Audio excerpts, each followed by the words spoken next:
What's up, y'all? It's your girl CJ. Welcome back to another reaction. This one's a longer one, so you already know I got my robe on. This one is called The Disturbing Case of Daniel Marsh. No idea who this man is, but according to this screen right here, he's a 15-year-old killer. So let's get... Every time I look at someone, I see flashes of images of me killing them in numerous ways, in numerous horrible ways, doing terrible things. I can't help it. It's just what comes into my head when I see them. I want to hurt people. I want to kill people, but I don't want to want that. So, how would you kill me? Choking you to death with your tie, beating your face into the mirror until it broke, smashing your face into the wall. Nothing personal. When he was just 12 years old, Daniel Marsh was publicly recognized for saving his father's life after he suffered a medical emergency while driving. But just a few years later, Daniel had morphed into someone who no longer bore the slightest resemblance to that young hero. While he had a troubled childhood and faced teenage struggles, no one caught a hint of the dark intent harbored within. That is, until it was too late. Daniel would ultimately score higher than Dahmer and Gacy on the psychopathy scale, but even that might not explain the sheer depravity of his actions. I felt scraping bone a few times, bleeding everywhere. It was like... Real quick, and listen, I'm gonna try to keep my mouth shut during this whole fucking 2-hour thing. Maybe put in my input a couple times. Witnessing something, okay, cool, his dad, I don't know what the medical emergency was when he was 12 and saved his dad's life. But whatever it was damaging enough to make him develop this morbid, like, obsession with death. And I've always had this, not fantasy or an obsession, but I always have this fear that I'm going to lose everybody in my life. Like, if I get a text from somebody and they're like, hey, just want to let you know I love you, my brain automatically shifts to they're going to kill because of something traumatic that I went through multiple times. So him seeing something medically wrong with his dad at a young age, instead of shifting this thing where he fantasizes about, oh, I'm going to be an EMT, I'm going to be a nurse, I'm going to help people because I saved my dad's life, his meter went the complete opposite way. And I feel like now he developed this terrible obsession with death in a morbid way, you know? If that makes sense. Gargling and stuff. Years later, police and professionals alike are still trying to understand exactly what went so wrong to drive a 15-year-old to commit a crime so gruesome and disturbingly well executed that he almost got away with it. Perhaps even more shocking is the prospect that in less than 2 decades, he may freely roam the streets once again. The majority of the following interview footage has never been released to the public, and our exclusive interviews with the victim's family and correspondence with the killer has never been seen before. It's been analyzed by a qualified team, including a licensed professional counselor, a licensed attorney, and a former detective, former licensed polygraph examiner, and former hostage negotiation commander and instructor. Okay, get your name? Dan Marsh. Is that your full name? Well, Daniel William Marsh. Okay. Even though Daniel is a minor, he's being interviewed alone. It's mentioned later in the interview that his mother is waiting elsewhere in the facility, so the police potentially have her consent to conduct a solo interview. In California, a child may waive Miranda rights, thus enabling a legal interrogation, but 2 conditions must be met. The waiver must be voluntary, and the child aged 17 or under must have actually consulted with an attorney. Parental consent is not required, and there's no statutory or other basis on which a parent can waive those rights for the minor. In addition, parents do not have a statutory or constitutional right to be present during questioning of their child. Can you tell me where you were? I should have been at my house with my mom. On the weekends, I usually just stay there. What were you doing? Probably playing video games or playing guitar. Usually what I do on my weekends is either I have somebody over or I just hang out and play video games or play music. You remember what you were doing that specific weekend?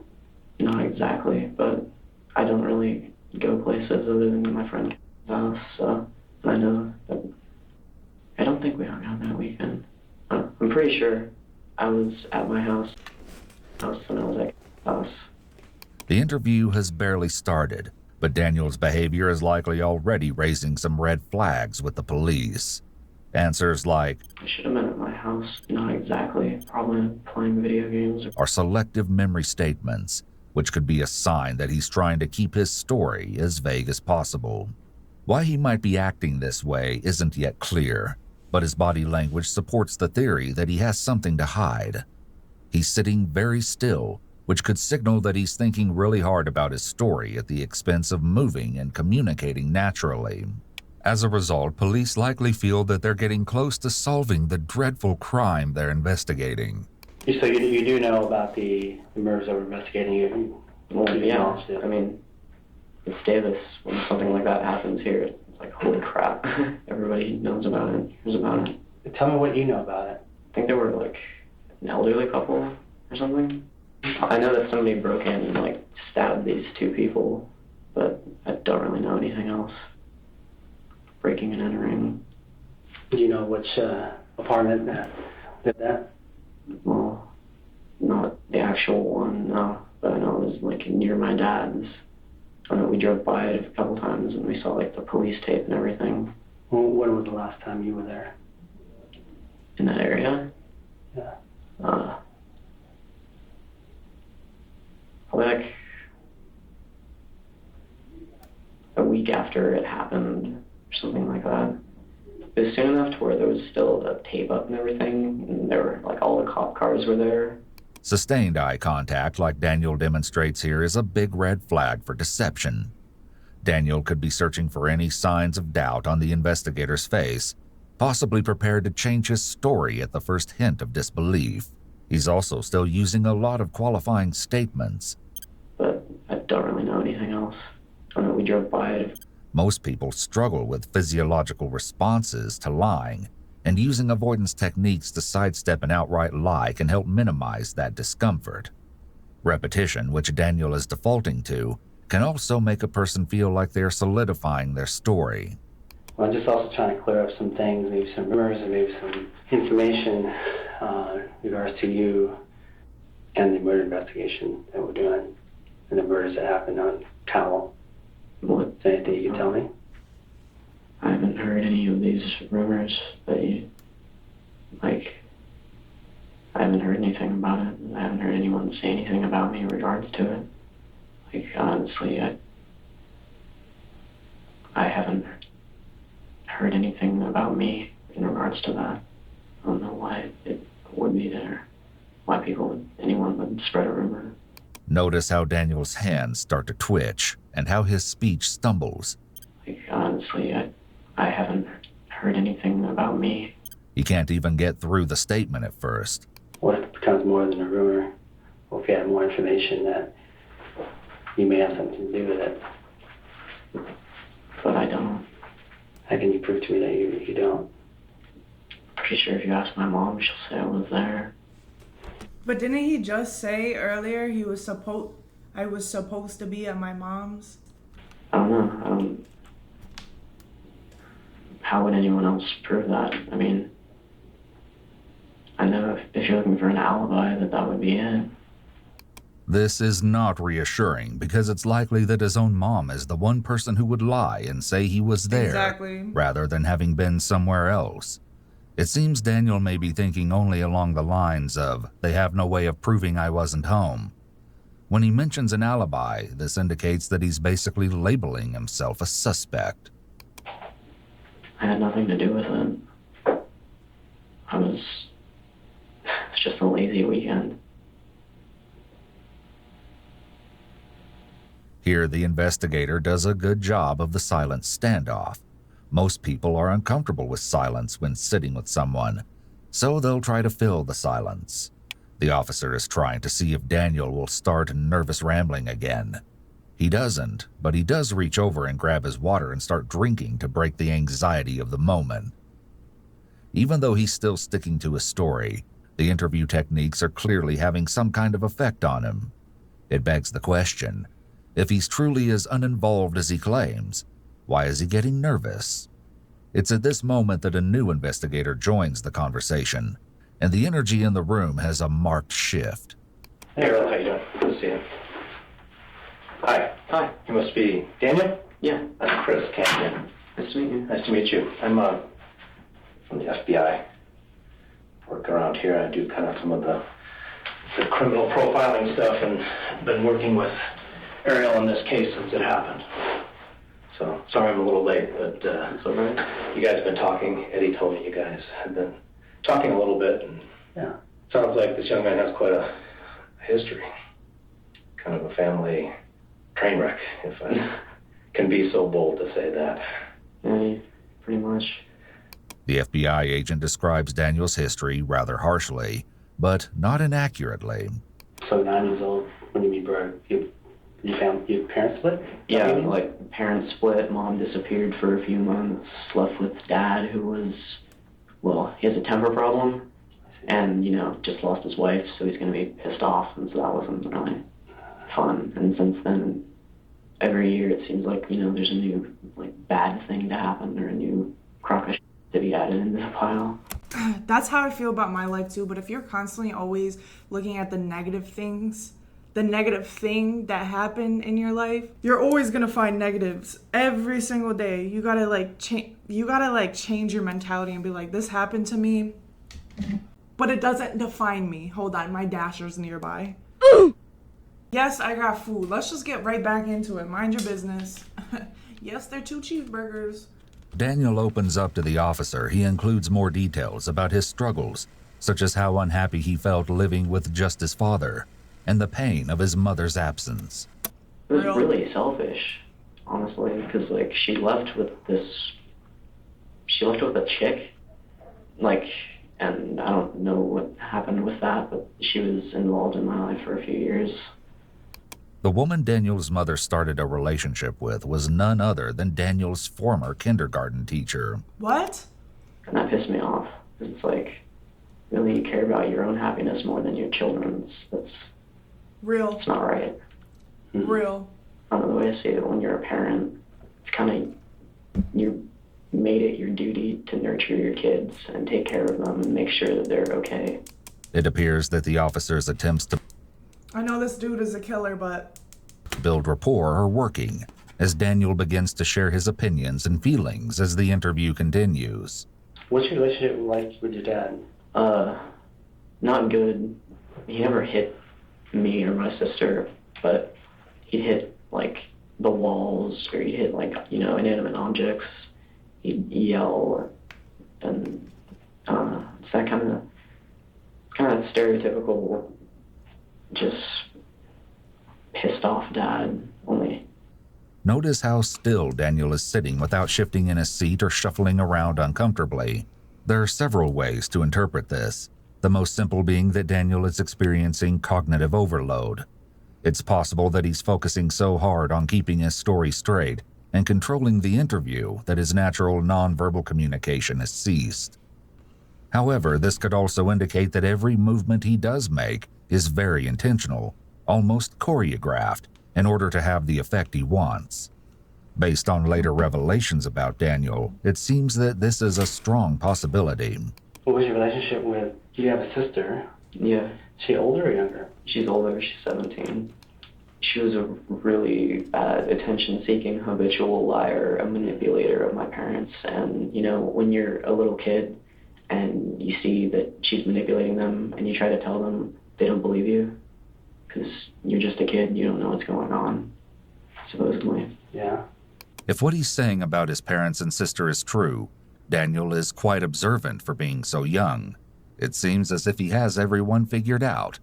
In addition to the interpersonal conflict Daniel reports within the family, both of his parents allegedly had extensive medical history. In fact, at age 12, Daniel was publicly recognized for saving his father's life after he passed out while driving. As it so happened, Bill Marsh had suffered a heart attack. Daniel was able to stop the car safely and pound it on his father's chest, until his heart started beating again. The FBI agent makes an extended effort to connect with Daniel on a personal level and build rapport. In addition to discussing Daniel's past, they chat about his interest in martial arts, video games, and music. There's a method to the madness, as the detectives lay the groundwork in an effort to get to the heart of one of the most heinous crimes we've covered so far. While it may not seem pertinent to the crime, rapport building is a very important part of the interview process.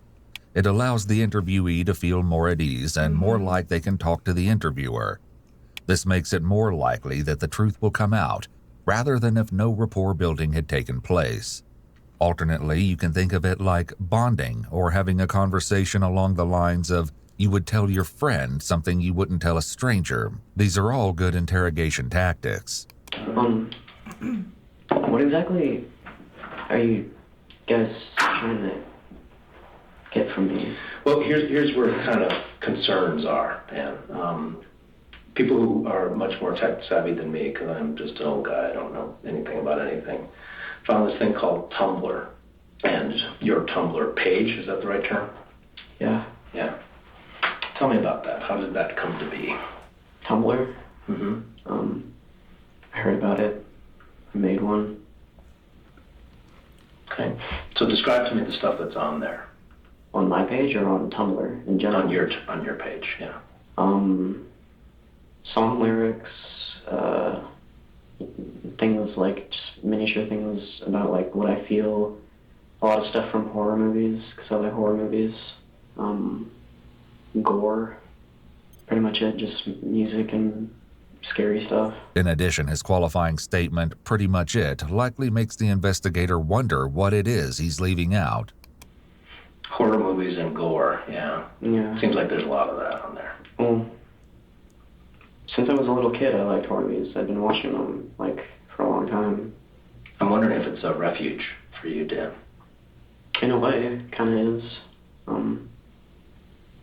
I've got a dark, screwed up sense of humor, and actually a lot of that Me too, and you don't see me killing people. makes me laugh when I...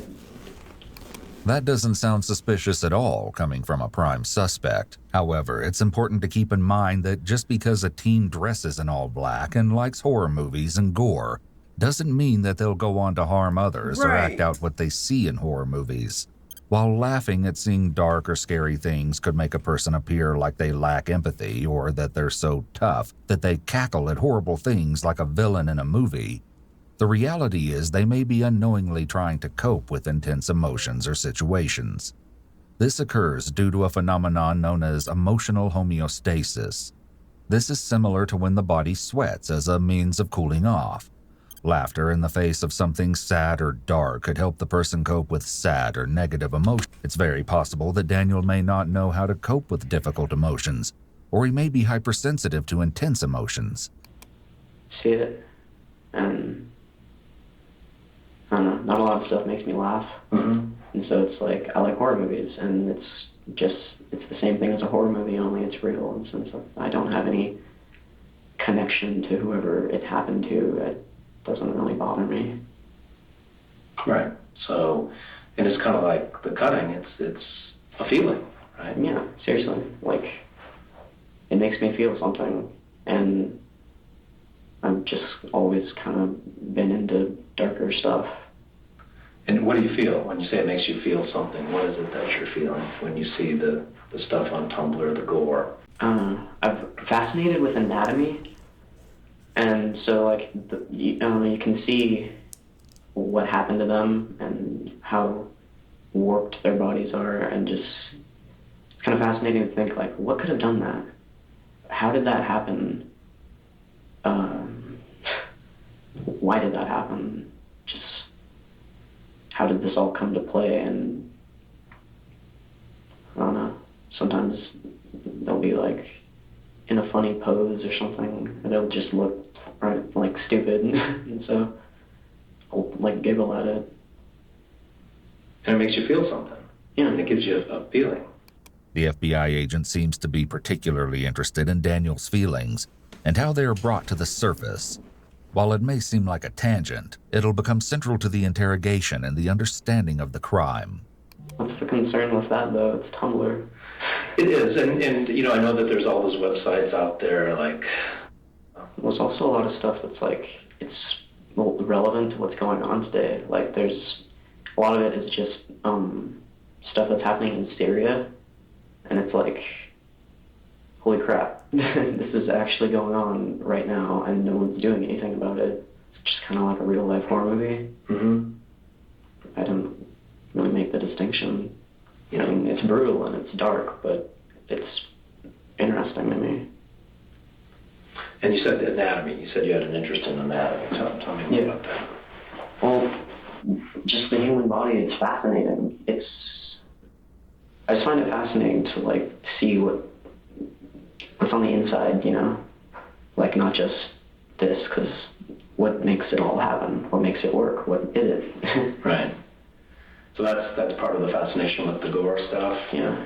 Note the posture shift here. When the FBI agent asks about anatomy, Daniel blocks off with his leg. Creating a makeshift barrier like this can indicate anxiety and, in this case, reveals that Daniel is likely uncomfortable with this line of questioning. So far, there have been a lot of little tells during Daniel's conversation with police. Taken together, they probably generated interest, but what Daniel does next likely convinces police that he's guilty, even though the specifics of what they suspected he'd done had not yet been addressed. So I am not sure how far you and Ariel talked about what kind of led us to you and to kind of look into Dan and everything about Daniel. He just said that like he heard like a rumor or something. He didn't really tell me why me. He just kind of asked me those stereotypical questions, you know, like where were you? Who were you with? What do you know? Okay. So the rumors that he's referring to are people saying specific things about what you have told other people. This interrogator is doing really well. Like, I'm actually thoroughly impressed with him and how he's maneuvering with questions. What? What would that be? That you were there, that you did those murders. Me? Mm-hmm. That's ridiculous. Why is it ridiculous? I'm a kid. No, that's... Well, like, I don't That has nothing to do with hurt anything. people. Like, you can ask anyone around me. I'm a compassionate, affectionate person. I care about people. I don't want to hurt them. I mean, yeah, they piss me off sometimes, and they do some messed up shit, but I care about people. Daniel just demonstrated a slew of warning behaviors. When facing an accusation, he responds incredulously, even smiling like it's too ridiculous to be true. However, police can almost certainly tell that this is a fake smile, which doesn't reach his eyes. He also seems to be demonstrating the freeze response. While he hasn't been very mobile during the interview, his movements have increased as the questions become more pointed. Before, he made small motions with his hands and occasionally gestured when he spoke, but it all stops here, and he becomes perfectly still. Even more significant is the fact that Daniel doesn't actually deny anything, nor does he exhibit shock or anger at being accused. He simply brushes it off as absurd. Finally, the fact that he feels the need to emphasize that he cares about people. Like, you can ask anyone around me. I care about people. I don't want to hurt them. I care about people. Shows his effort to portray the idea that he's so great, he's incapable of doing something so terrible. I see you as a person who has a need. You have a big need. You have a need for a refuge. Maybe more than anybody I've ever run across. And at age 16, just 16, that's remarkable. It's important to note that Daniel was 15 when the crime took place, but months passed before he was interrogated, during which time he turned 16. Wow. I don't know if that's a good thing, probably not, but it is an unusual thing to see, to meet a person like you, Dan, who is been through some of the things you have and has this need, the compulsion, I think the need to do something to feel. Well, yeah, but I don't hurt people. I don't. And the information that was said that came out of your mouth had specifics of what happened in that house with those two elderly people that only the person who was inside that house would know. Very specific information. The FBI agent could have launched into an explanation of the truly horrific aspects of the crime and how inhumanely the victims were treated, but he holds back and instead tries to minimize the crime. He likely hopes that by portraying the crime as compulsion or a symptom of a psychological disturbance rather than an indicator of morality, it'll encourage Daniel to open up and tell the truth. What? I said that someone broke in and stabbed the people. Yeah, no, what we're picking up on that you said to other people, who may have repeated to other people, is information that is so specific. Not just that somebody broke in and stabbed two people, but exactly what was done to these people. Well, have you asked the people who have told you that? Where they were? Well, I mean, when someone comes to you and tells you exact details of a murder and then says, no, this guy did it, isn't that kind of like... Like we should think about that maybe he was there, or she was there, or, you know, whoever's telling us. Trying to screw me over. I mean, my friend is really in my life right now. Who am I referring to? Okay. I don't know, it seems like he has a vendetta out for me or something. What's that based on? I don't know. Do you mean what's his reason or what's my reason to say that? Why do you think he has a vendetta against you? Well, like, he knew I carried a knife and he had never had a problem with it until one day he randomly reported me to the office and started all of this, you know, got me arrested, put in the system for a misdemeanor, got me most likely expelled from the high school. And I asked him why, and he said, I don't like you and I don't want you here. He's killed animals before. Seen him choke a cat to death. Yeah. Yeah, people have told us that that's the kind of stuff that you do, too. I don't. You've never hurt an animal? Not intentionally. I've gotten mad and I've hit my dog, but... It's interesting how Daniel says not intentionally, but then says he hurt his dog when he got mad. This indicates that Daniel may believe that doing something when you're angry isn't considered intentional, or that he gets some sort of pass when he acts on an emotion like anger. Like kicked your dog? Yeah. Choked your dog? No, not choked. I kicked it because it's, you know, it's annoying. It ran into me. It won't shut up, you know, just like, stop. But I don't... He doesn't see any type of problem with that? Like, that's not a normal human reaction. Intentionally harm animals. So that if we talk to everybody that knows and everybody who's close to him, everybody that's close to you, Dan, and everybody who would know, people are going to say, Dan doesn't do anything like that to animals, but does. I don't know if they'd say that he does, because me and him were like, we were brothers, you know. We told each other everything. He told me, and I saw some of it. What did you see? I saw him choke a cat to death, and I saw him beat the hell out of his dog. And what eventually happened with the cat then? Well, it stopped moving. So... And what did he do with it? He threw it in the trash can. He's laughing while Here I'm we saying see that. Daniel attempting to shift the focus away from himself by blaming someone else, who we'll call John Doe for privacy reasons. This is clever as it serves the dual purpose of portraying himself as innocent and discrediting John as a witness. However, his slight smile and periodic chuckles when he describes the cat's death are certainly telling.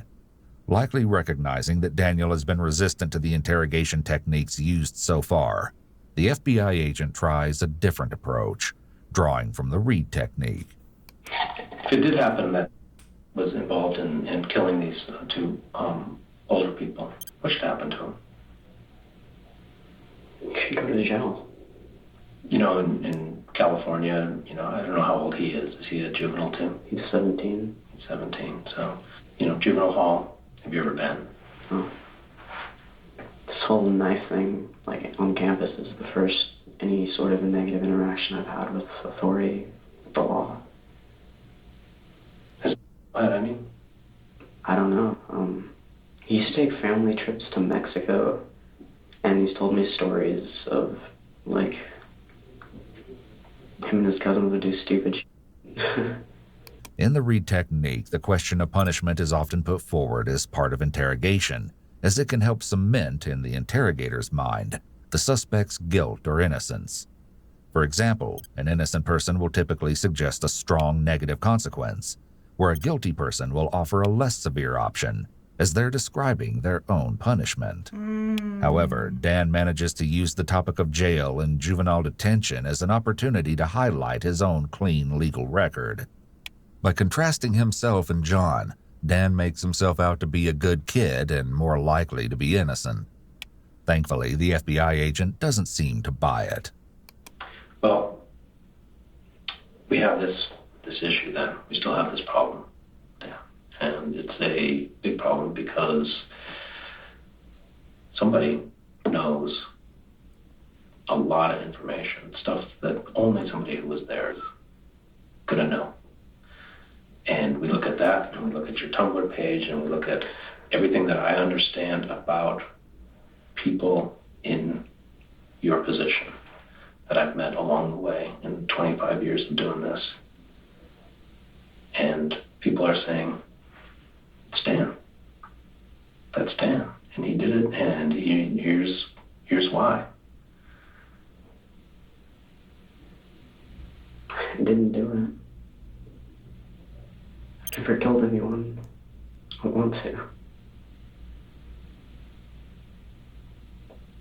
Like you said, there's people that matter to you, but your curiosity, the graphic stuff, the graphic nature of it, the attraction to that. People always telling themselves, listen closely. How could you not? It's an obsession. It would be an obsession. It would be a compulsion. I could never do that to someone. I've gotten in fights. That was self-defense. Yeah, no, this is something completely different. Never. Daniel's fingers are still twitching a bit, but he's remarkably still. This is a big red flag for deception, as stillness equates to cognitive overload and having to think hard about the right things to say. I couldn't do that. This is a compulsion, and like we were talking about before, this is something where you can't help it. It's an obsession. You think about it all the time. Mm-hmm. And after you're done with it, you're going to feel a complete relief, a release, and you know, a feel. This is a compulsion, okay? This right here. Not killing somebody. You're just a murderer. You feel, and you almost got away with it. I mean, that's the thing. I mean, the crime was a masterpiece, just technique. I didn't do it.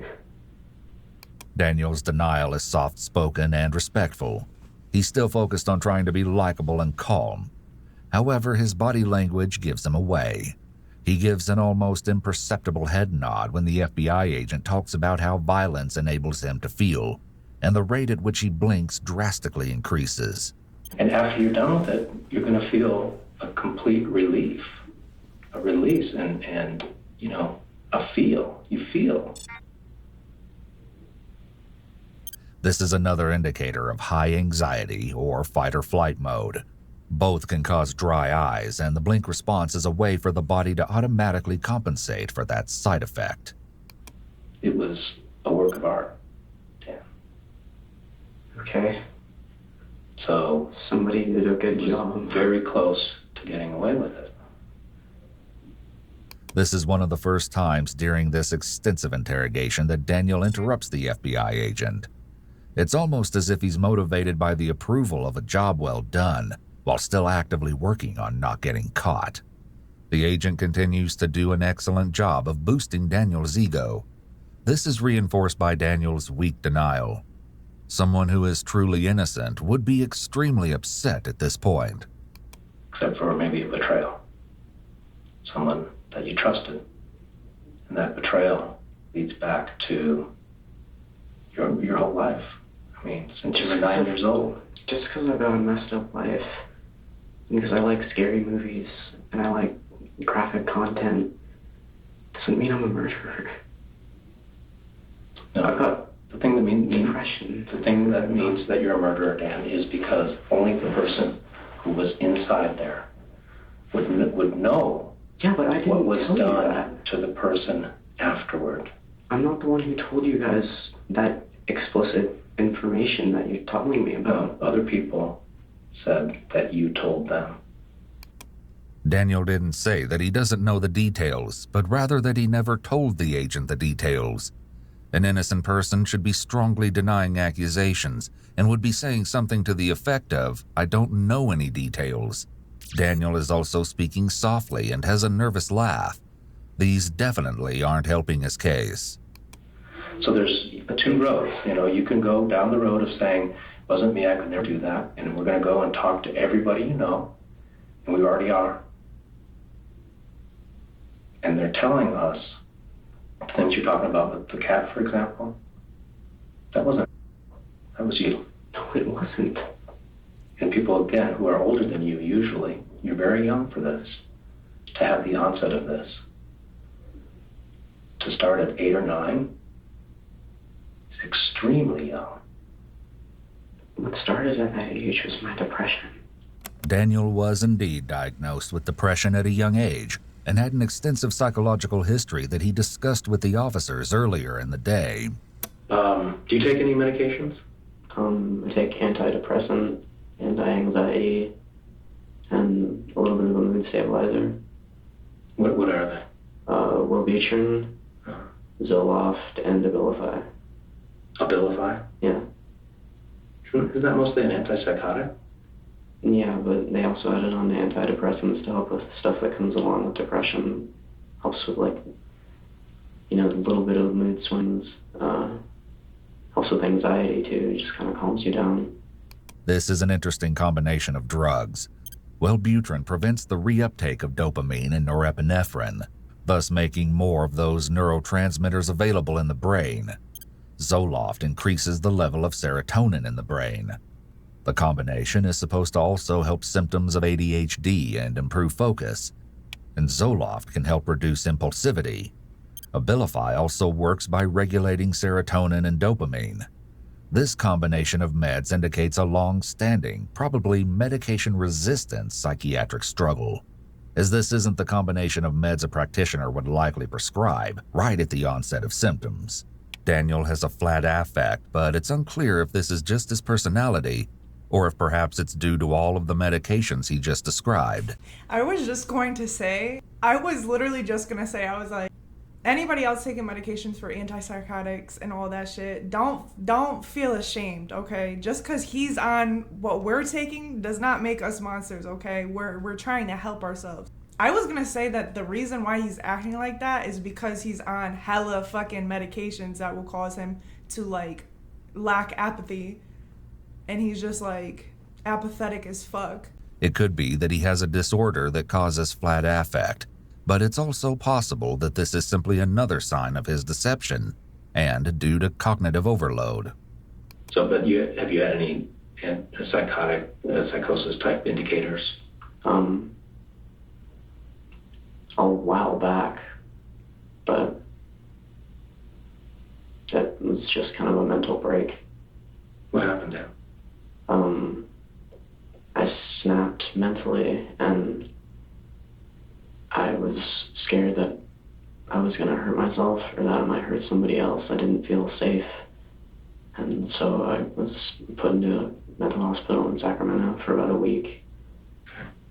But since then I've had no issues like that. At the time I thought it was pointless, and was no point in doing anything because you're just gonna end up getting hurt and you're gonna die in the end anyways. I don't know, I didn't see a point in living. So your outlook on the world, you said, hasn't changed, but that point in living, has that changed? Yeah, got to the point where I actually wake up in the morning and I want to be alive, you know? Like, I want to experience what life has, you know? I mean, I'm 16, I've just started. Despite Daniel's history, none of what he's describing could begin to explain the degree of brutality required to commit the crime in question. With this knowledge of Daniel's history of complex mental health struggles, combined with his description of the vast array of medications he's been prescribed. It's not really like, I know I just said he's on a lot of medications, but it's really not. It's really not a lot of medications. He needs it. And somebody else saw that in him too, that he needs help.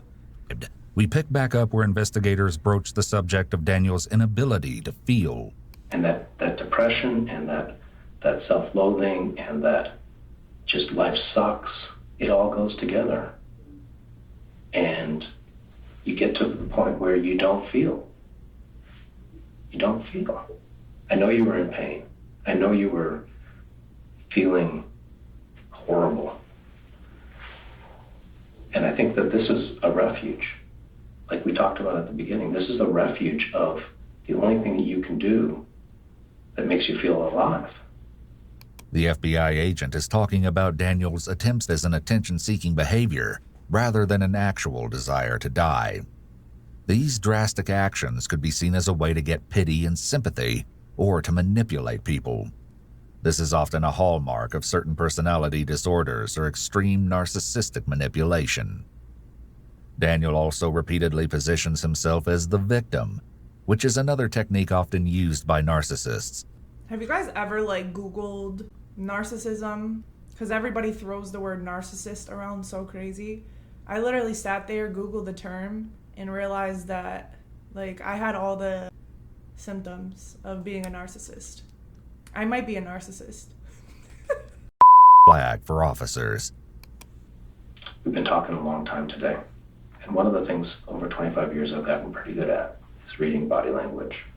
And you see the things on the TV shows and all that kind of stuff about poker players, of all things, can read faces and tells. You know what that is? Yeah. You're not telling me the truth now, Dan. As Daniel's about to see, they've reached a turning point in the interrogation. The agent is now ready for the real confrontation, and from here, everything is about to head in a different direction. Wouldn't you be kind of freaked out if you already have anxiety and social anxiety and you're brought in here and people are accusing you of killing people? It has nothing to do with being freaked out. It has to be doing what I can see when you're telling the truth and when you're not. And I know when you're telling the truth and when you're not. And you're not telling the truth now, Dan. Yes, I am. I didn't kill anybody. I've never killed anyone before. I don't want to kill anyone. I don't want to hurt anyone. The person who did this will do it again. I have no doubt about it. They can't not. It's the obsession. It's the compulsion.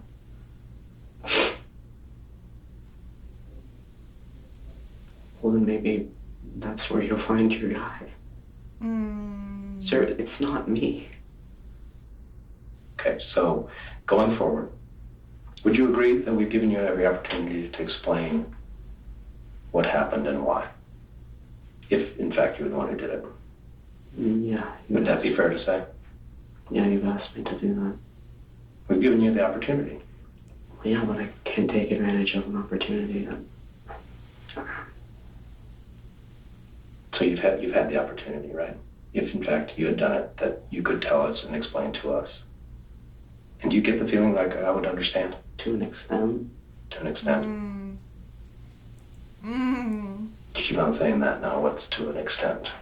Well, you can never completely understand another person. Only they do. Well, even they don't sometimes. Right. True enough. I'm willing to try to understand as much as I can and to make other people understand as much as they can to what the real truth is. Okay? Okay. This interrogator is so good. He's making me feel comfortable enough to confess to a murder I didn't even do. Like, bro, he's gonna fold though. He's gonna fold, this dude Dan, and like within the hour. You defined whoever did it and ask them why. So someone says, spreads a rumor. No, it's not a rumor. Because it's got fact in it. It's not making stuff up. Yeah, but it's fact.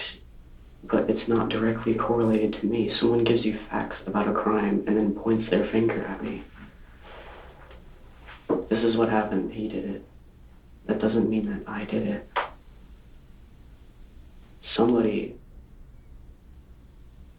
within this big circle of people I'm involved with. Okay. Why don't you talk to Detective Pineda about what that big circle is and who's in that big circle? Okay? As soon as the FBI agent exits, leaving only the local police officer in the room, Daniel exhales heavily, like he's finally able to relax. It appears that the agent's questioning was causing a significant amount of stress. Daniel is left with the local police officer to discuss his alibi further and to provide a list of contacts who might be able to corroborate his story. When the FBI agent returns more than half an hour later, he takes a drastically different approach. Couple things. The evidence, the investigation is going to progress. Okay? So we have to do certain things, and that's what Detective Pineda is looking at here, you know, some things that we need to check for evidence. Couple things. We have a DNA swab kit here. I'd like to take your DNA to check it against things that have been found at the crime scene. Pretty much standard CSI kind of stuff. Any problem with that? Okay. The other thing is, Dan, if you don't mind sitting down, taking off your boots. Shoe print. Daniel cooperates, either because he's innocent or just very, very sure of himself. He allows the police to collect his boots and take buckle swabs from his cheeks. How long do you have these boots? 8th grade. Since 8th grade? Your feet haven't grown since 8th grade? No, they got to damn near size 10 and then they just... Okay. Anything unusual about these? I don't think so. You ever worn them around blood? Maybe. I get a lot of nosebleeds. So Maybe they got on that. okay. But if that was to be the case, it would be your blood. I guess. Left with no other option, Daniel falls back on his default of non-committal and qualifying statements. Any other places you walked through, like major bloody things, like deer getting hit by? Bro, this dude literally showed up to the crime scene with the boots he used to kill an elderly couple. I keep forgetting he's 16. He's so fucking young. In the road, and you walk through anything like that? Might have walked through like roadkill. Like, I don't know. After like years of having it, I don't really think about what I've been walking on. Okay. Yeah, it's definitely possible. Is there any reason that you would have ever put duct tape on the bottom of those boots, Dan? No. No. I put some in here, but that's because that was rubbing against my ankle. So some duct tape inside the uppers here, Yeah. by where the green skeleton is. How about this one? No, it was only that one that had the problem. Okay. But never on the bottom? No. Okay, so there would be no reason for there to be duct tape residue on the bottom of your boots? No, there shouldn't be. Have you ever lent your boots out to anybody? No. Are they what you wear most every day? Yeah. By having Daniel answer these seemingly mundane questions, the FBI agent removes the possible excuse that someone else used his boots while committing the crime. There were no useful footprints found at the scene, just impressions, leading investigators to believe that the perpetrator had taped over the treads of their shoes to avoid leaving evidence. So the thing is, he's smart enough to know to put duct tape or something to hide shoe prints at the crime scene, but he shows up to the police station wearing the same boots, potentially? Come on now. Residue on the soles of the shoes, they will have proof that Daniel is lying. The next piece of evidence to be examined is Daniel's phone. That phone is certainly, as you know, Dan, a piece of kind of almost tracking equipment, if you will, in today's day and age. Not because of anything the NSA or the FBI or anything like that's been in the news recently, but just because that's what phones are. Whenever you walk around, you hit different cell phone towers, and it pretty much gives an imprint. We can go back and locate where that phone was at a particular day at a particular time. Yeah, okay. Did you know that? Yeah. Can I please go home? I've been here all day. So we'd like to take your phone. I kind of need that to, communicate with my mother and with my friends. Daniel has been in the interrogation room for 3.5 hours by now, and this is the first time he's asked to go home. The second they say, "Can we take your phone? Can I go home?" Like, no, sir, you're getting behind bars. Expeditiously, too. It's really incredible that he still believes there's a chance he could be going home at this point. It seems like Daniel is starting to realize that he may have made some mistakes as he tries to come up with reasons not to leave his shoes or phone behind. Well, as with your shoes, Dan, police department's going to take it as the judge has signed a search warrant for it. How much am I supposed to call people or walk without my shoes? Well, I don't think you're going to have to worry about that tonight. Investigators are about to share a huge piece of evidence that will likely further diminish Dan's hopes of leaving the police station anytime soon. So there's a recording that we have, and of a phone call. I want you to hear it and listen to it.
The audio the police just played for Daniel was a recording of his ex-girlfriend and friend. This likely drives home the reality that he's been betrayed.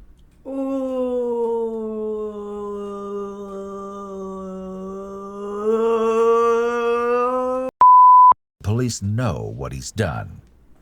Police were first made aware of Daniel's involvement when a 911 operator got this phone call.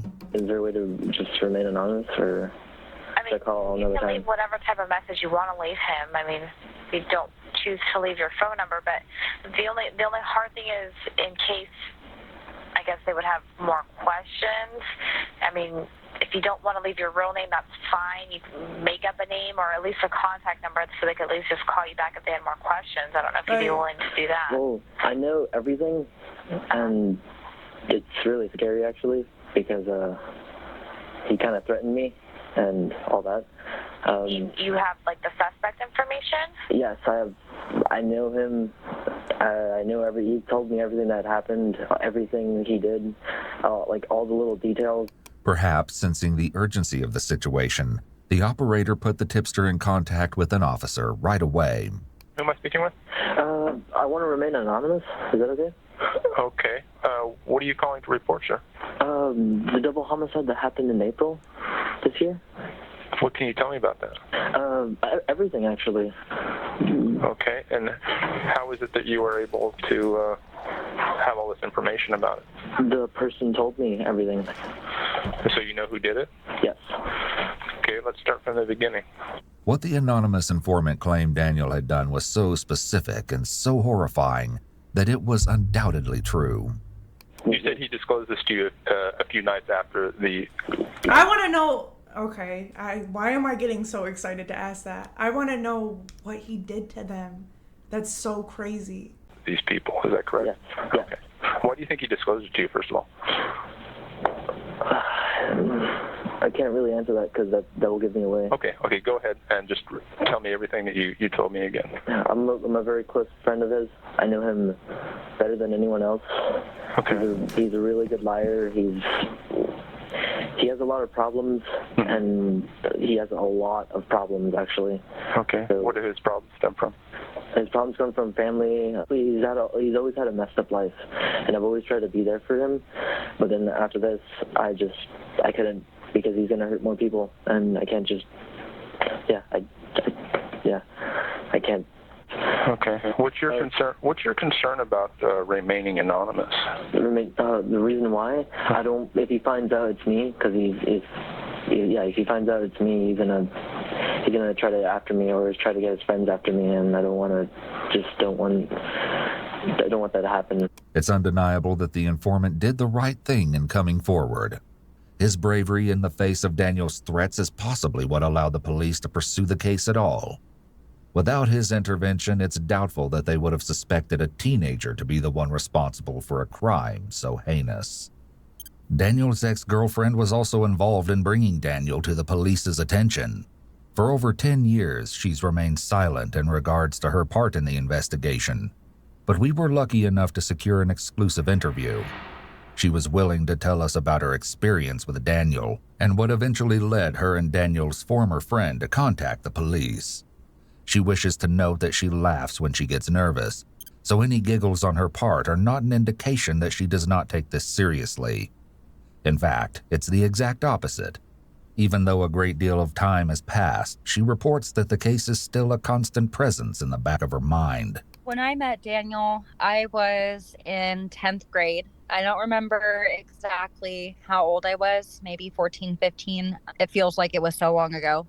But when I met him, he was part of my friend group, and he just had the same sense of humor as me, and we kind of just developed a friendship out of that that eventually formed, obviously, into a relationship. He was very nice to everyone at face value, for sure. If you didn't know him right off the bat, he seemed very pleasant, very charismatic. He'd be quick to get in the conversation and talk jokes and music and all of that.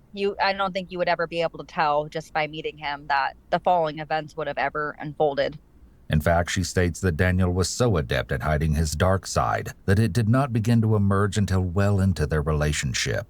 I was actually adamantly trying to end the relationship, and he was essentially like coercing me into not ending it until we made it to exactly a year. So I wasn't able to leave the relationship when I wanted to. I started noticing that things were off with him, but it kind of just started off. We were really young. We were kids, we were part of the edgy metal scene, so we were all enveloped into dark humor and just pushing the limits for whatever. And I noticed that he just kind of had this extra darkness to him that progressively started coming out as we got further and further into the relationship. I think the biggest red flag, and people are probably going to think I'm crazy for even staying with him after this. Again, I was young and dumb. He was very interested in watching real life videos of people dying, and I was really uncomfortable with it. A lot of the stuff that I saw actually still haunts me to this day. But again, young and dumb, I just kept pushing. That was like the biggest red flag. And besides that, he would just make jokes about, killing people or the Columbine shooters and jokes about that very, very, very dark humor. He would joke about just any sort of tragic event that could have happened, where people died, he would joke about it. It seems the Columbine perpetrators and famous serial killers are often an obsession for people like Daniel, similar to how some children who want to play professional football idolize NFL stars. Okay, but I love documentaries. I love horror movies. My whole ass is tatted in honor of Freddy Krueger and Michael Myers. I have a deep, deep, deep interest for murder documentaries and watching Explore With Us, such as this video. So am I toxic? Am I a red flag too? Bruh. Especially if they're similar to them in some discernible way. They serve as people to idolize that are like them. These are good examples of Daniel's lack of empathy if he found entertainment in these sorts of videos. Perhaps these served as a type of training, as he may have been working up the nerve to execute a murder himself. I would say it stayed pretty consistent up until he admitted to me that he committed the murders. And that happened, we were walking the dog in a graveyard, actually, just, walking around, being edgy teenagers. And he asked me, I believe, if I had seen anything on the news or any updates about a murder that happened. I had no knowledge of it. And he just pretty much right out and said that he did it. And at first, I really did not believe him. It took a lot of convincing for me to think that it was real. But when he started getting into details of what he did, what did he do? It became more and more real. And even then, I was so young and I had never been exposed to something like that even after the conversation, I was immediately scared of him until I got a chance to talk to his friend, the only other person he told. I really did not think it was real at all until I saw an article about it and the pieces matched. And at that point, I was like, oh my God, he actually did it. He was ecstatic. He was excited, like he accomplished his life dream. Putting the horrific nature of what Daniel did aside, the fact that he was so ecstatic after the murders indicates his grandiosity and narcissism. He only cared about his accomplishment and was riding this high after he did it with obviously no concern for the victims. When he was talking about it, he lit up. Like he was genuinely happy, kind of also in a way that he thought I would probably be very impressed about what he did. It was very much like kind of showing off this trophy. There wasn't an ounce of, how can I say this? He was confident. Like there was not an ounce of anxiousness, like, oh, I did this and I don't know. Super random, but I also think it's crazy. We live in a generation where, and I'm not going to get political because the whole thing that happened with Charlie Kirk, on whatever your beliefs are, that doesn't matter. What's very upsetting about the whole situation is the fact that we as a society are witnessing people getting murdered on video and it being posted everywhere, and not just Charlie Kirk. We saw the girl on the train get murdered by that guy in North Carolina. I just saw some dude decapitating a woman's head and kicking her head into the parking lot like a soccer ball.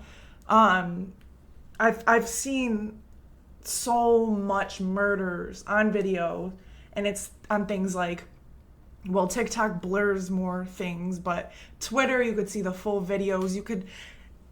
It's just, as a society, this is what, and then we're celebrating deaths. And this is why people that are being exposed to this at such a young age have this obsession with, like, don't get me wrong, I'm the same way. Like, I don't want to see fucking people get shot and killed, but it's like I watch it just because I'm like, whoa, like, is this real? Is this really the world we're living in? And I just get so, like, sick to my stomach. But it's also like me accepting the reality of we live in fucked up times right now. Next, I don't know what to do. Like, oh my gosh, there was none of that. It was like, I did this. I'm not getting caught. It was a perfect crime. I did this, this, and that. And very triumphant. Kind of like he beat the system. Like, these stupid cops, they're never going to figure it out because, you know, I did such a good job. Back in the interrogation room after hearing the audio, Daniel is finally faced with the true gravity of his predicament. It seems to be an effective tactic on the part of interrogators because, finally, they get a bit of honesty from their suspect. So, I mean, you can tell that there's recordings and stuff like that. And tell me about the time, you said the last time you talked to her was a few days ago. Tell me about how that happened.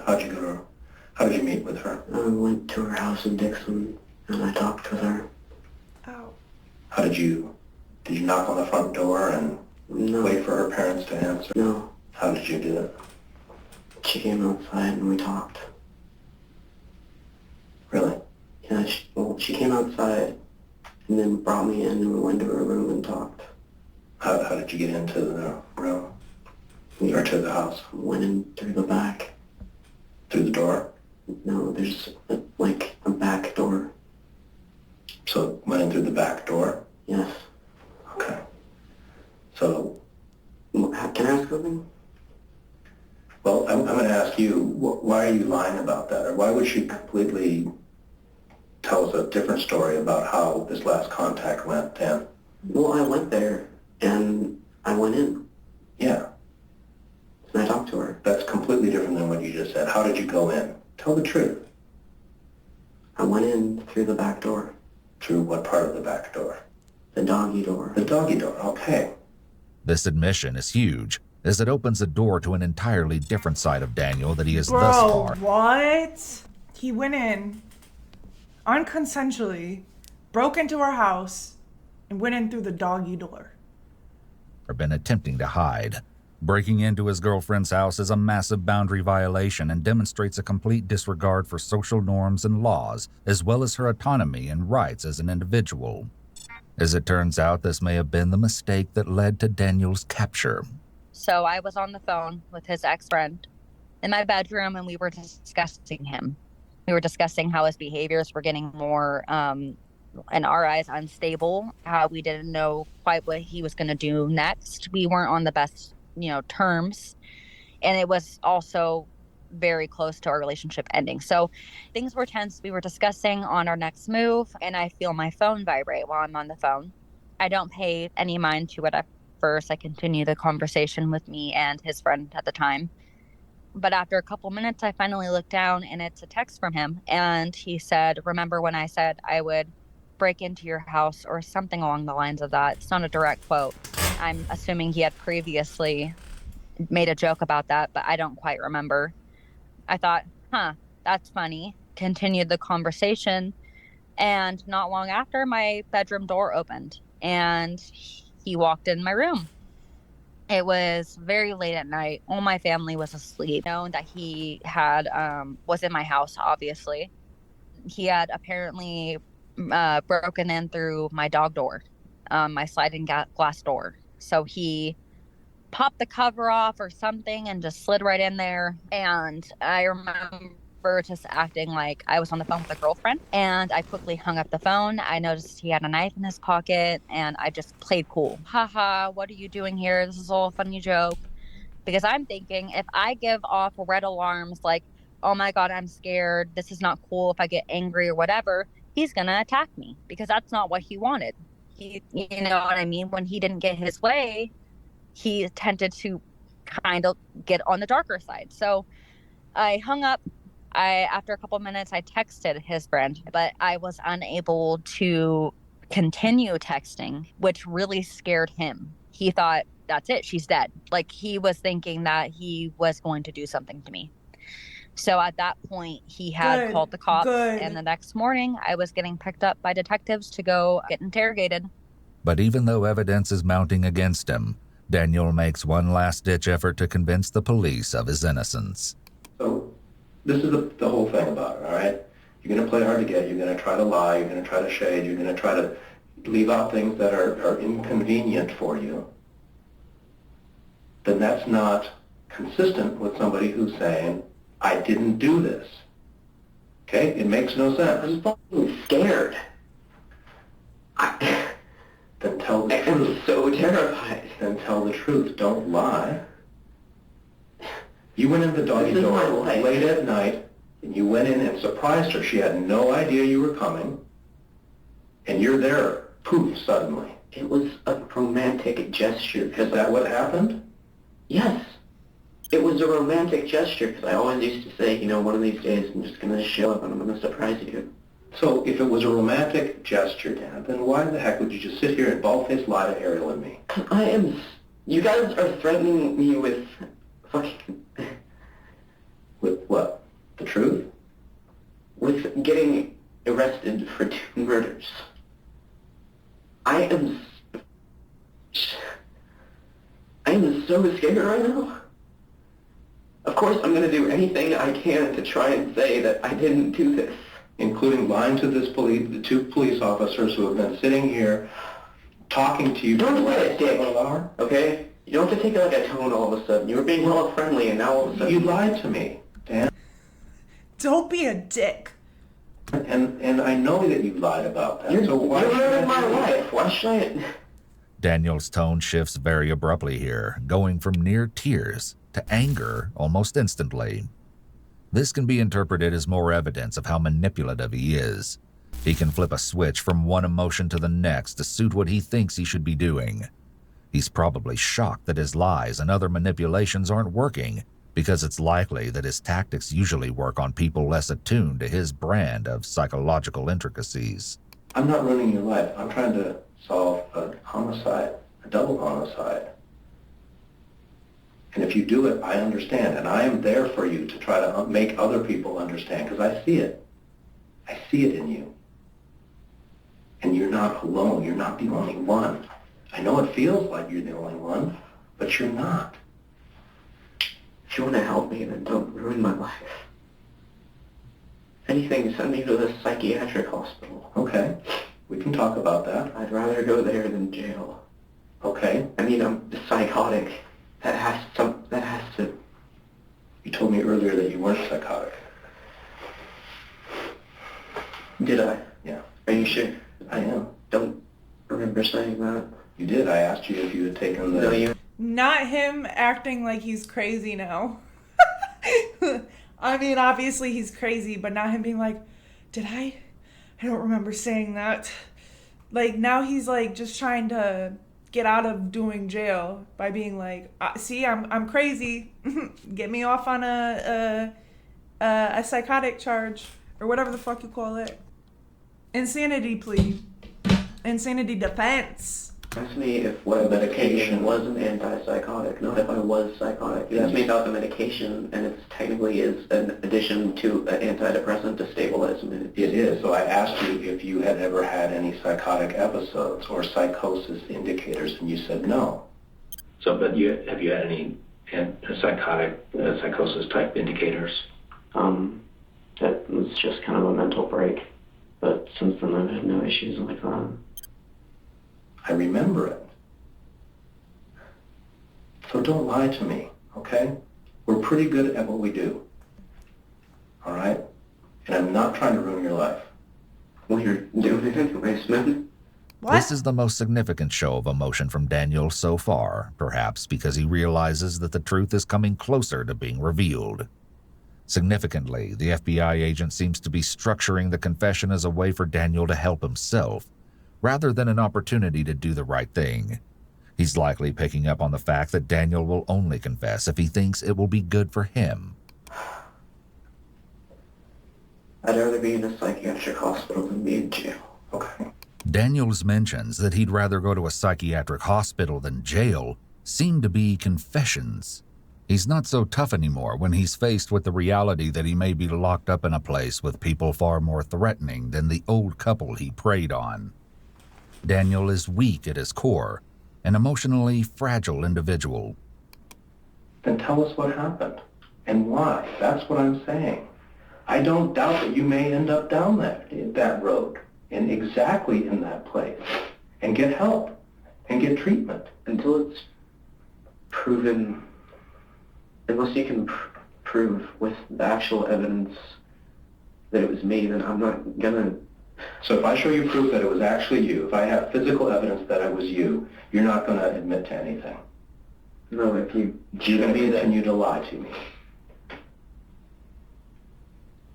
Is he staring at That's the what camera? you're saying. No, what I'm saying is, unless you can show me something that flat out says it was you, then why would I say, okay, it was me? If you think you belong in a psychiatric hospital, then that's because you have all this stuff in your past, you have all this stuff in your brain, you just want to be outside of your head, but you can't. And this is the only thing that gave you a place, a safe place, a place to land, a refuge, anything that gets you to feel. Either way, aren't I? Pretty much. Real? Pretty much. Might as well just confess then. Just tell us that you need help. I need help. Okay? That's the first step.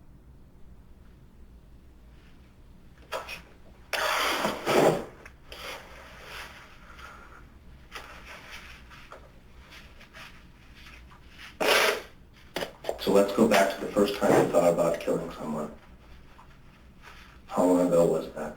Years ago? How many years?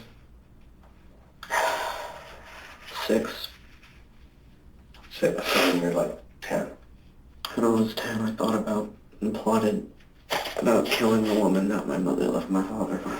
Your kindergarten teacher. Yes. Because you were so angry at her. Yeah. Okay. I saw her as the reason that my family was ripped apart, and in a way, she was a big part of that. So she was going to be held responsible. Okay? So what were you going to do at age 10? What was your plan? I was going to slit her throat. Okay? How were you going to do that? Having these thoughts at the age of 10 is, I don't know, I was a freaked out kid. I was making my brat dolls have sex, honestly, so. But yeah, the friends, they did the right thing, bro. Because if he could do this at this age, imagine what he's fully capable of when he's on his own as an adult, bro. He's gonna turn into the next fucking Dexter Morgan, bro. I knew where she lived. She came over frequently. I didn't, at the time, really. I was 10. I didn't have a plan. So when's the next time that you remember thinking about killing someone? 7th grade. 7, Who was so that? 12? It wasn't anyone in particular. 13. It was just, I thought about everybody at that school gave me so much that I just thought about just showing up one day and see how many I could take out before they took me out. The anger was boiling over. Yeah. 8th grade, I still had the same desire. School. This is middle school now. Yeah. 9th grade is when it got more intense. Every time I look at someone, in my mind, I see flashes of images of me killing them. Okay. In numerous ways, in numerous horrible ways, doing terrible things. I can't help it. It's just what comes into my head when I see them. I don't want it to. I don't like that it does, but it does. Right. This is reminding me of, who was the nighttime stalker, the nighttime killer? Richard Ramirez, right? And that's around the time that started. These were other people at school, students? It's with everyone. Everyone. Everyone I look at. Okay. Family members. Family members. Loved ones. It doesn't matter. It's fucking disgusting, but it's what it is. It's not a desire. It's a thought. Just appears. You know, I don't enjoy it. Finally, after almost 4 hours, Daniel's walls are coming down. After a 2-month-long investigation, police are about to get the answers they so dutifully have been searching for. But even now, Daniel has to make sure that he has no chance of getting away with his terrible crime before confessing. When was the first time you started thinking about killing these people down the street?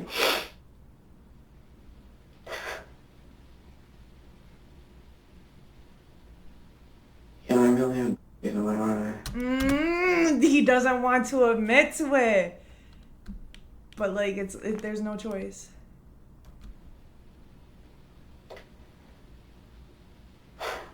I didn't. Did you start thinking about it?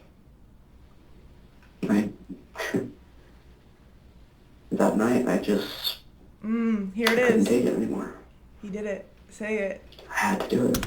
Ooh, he said it. No, this is the shit that I live for.